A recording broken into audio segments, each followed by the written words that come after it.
Details చూద్దాం. అంతర్రాష్ట్ర జల వివాదాలపై ప్రధాని మోదీ రాష్ట్రాలకు కీలక సూచన చేశారు. సహకార ధోరణితో పరిష్కరించుకోవాలని రాష్ట్రాలకు ప్రధానమంత్రి సూచించారు. సకాలంలో అనుమతులు, సాంకేతికత ఆధారిత పర్యవేక్షణ ద్వారా ఈ సమస్యలను అధిగమించాలన్నారు. ఈ విషయంలో కెన్ బెట్వా ప్రాజెక్టు ఓ నమూనాగా నిలవాలని తెలిపారు.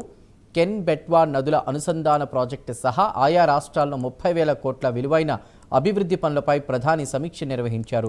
ప్రాజెక్టుల అమలులో జాప్యం, ఖర్చుల పెరుగుదలకు దారితీయడమే కాకుండా పౌరులకు అవసరమైనటువంటి సౌకర్యాలను సకాలంలో అందకుండా చేస్తుందన్నారు మోదీ.